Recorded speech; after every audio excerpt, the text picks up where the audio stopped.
Superintendent, does the first year of school ever get old? No, not really, not for me. After 27 years, there's always, like I say, kind of this nervous excitement in the air and in the environment, and it's just so great to see the smiling faces.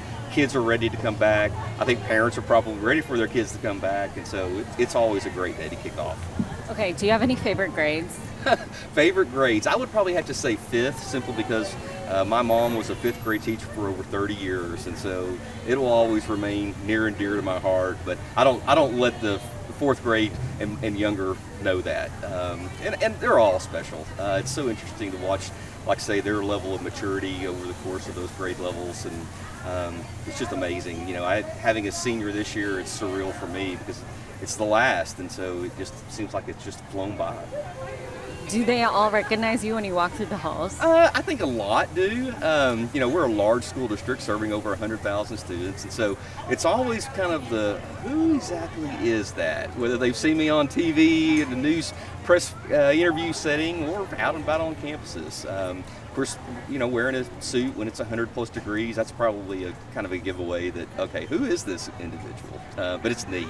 It's really a lot of fun. Superintendent, I know public education is kind of in an interesting time just across the state.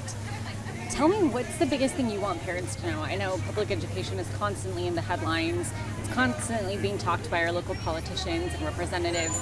Again, what should parents know? Yeah, you know, I think that we're at a crossroads with public education and how we're providing public education services across the state.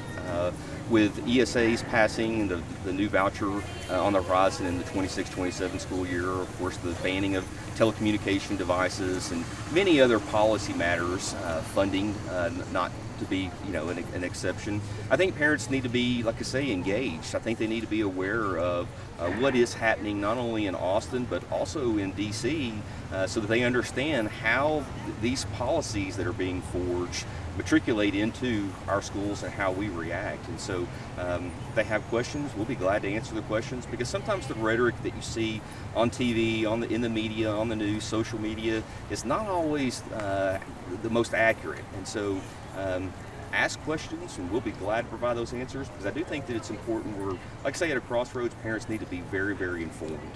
In terms of that crossroads, you know, one of the things I see constantly is schools across the board talking about budget deficits. And I know you guys started open enrollment to increase student numbers. Like, how are you guys having to balance some of these challenges that we're seeing all across the board? Yeah, well, with Excellence Without Boundaries, our open enrollment program, you know, we just felt like we offer the best product.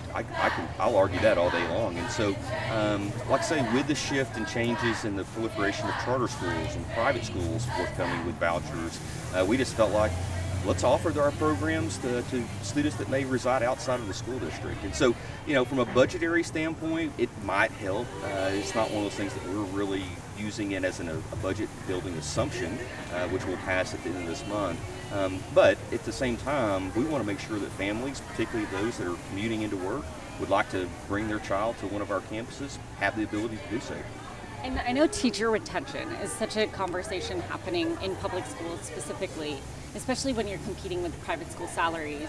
How is that going at Northside ISD? Yeah, you know, I think we've remained pretty competitive, and we benchmark obviously against surrounding school districts, but also other entities to ensure that we are remaining competitive. And so I'm happy to say that here in Northside, our retention is actually pretty strong, pretty well.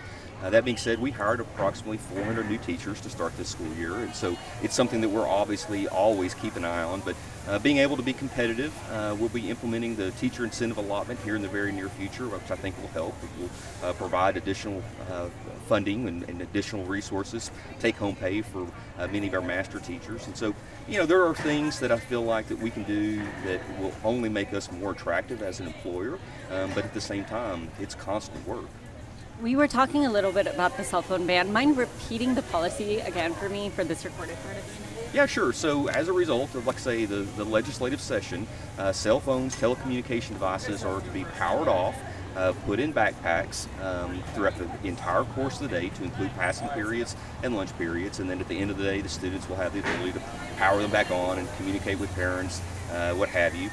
In the event that a parent needs to reach out to their child or have a message delivered to their child, they can always contact the front office. We're more than willing and happy to help. And it's striking a balance. I think it's a balance of mutual respect between the student as well as the faculty or the teachers.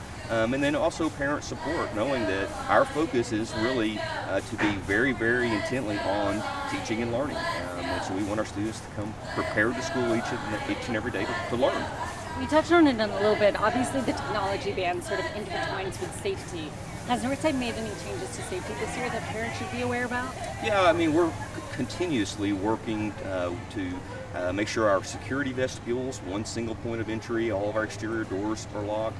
We'll be wearing at the secondary level ID badges to make sure that we know who our students are and who's supposed to be on campus. And then we've got other safety mechanisms really as a result of the 2022 bond, but then also what has been recently enacted with additional funding with school safety to include ballistic glass. And then of course we have the social emotional aspect that we want to make sure that our students are mentally healthy and prepared to learn each and every day. Superintendent, how can parents really help this transition become smooth, especially as we get into the school year with all of these changes and all of these things that people need to implement?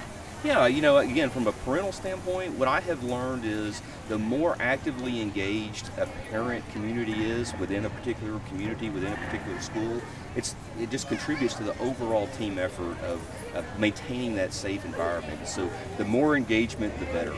We want to partner with our parents. We want to make sure that parents understand we're going to take first and foremost the care of their child as an individual. And so being that great partner is just, it pays dividends for the overall well-being of the child. I appreciate it, sir. Is there anything I missed you'd like to add? No, we're looking forward to another, like I say, great school year. We're starting obviously a week early this year, and so I'm watching some of our first and second and third graders. They're still kind of waking up. Some of our staff is probably still waking up, but no, it's going to be a great year. We're looking forward to a tremendous week. And like I say, if you have any questions, please reach out to us. Follow us on Facebook, on social media, and we'll be glad to, like I say, provide any answers, any clarification, and be very responsive. Superintendent, I forgot to ask, why are we starting a week early? So we're a district of innovation. Last week we elected to bump the school year back 1 week. This week, again, transitioning, we're bumping it back a week. What it's going to provide is it allows us actually to finish the school year prior to Memorial Day. And so we, along with many other school districts here in Bexar County, are starting this week, generally speaking. And so it just allows us, like I say, to graduate, but then also finish the school year prior to that Memorial Day holiday.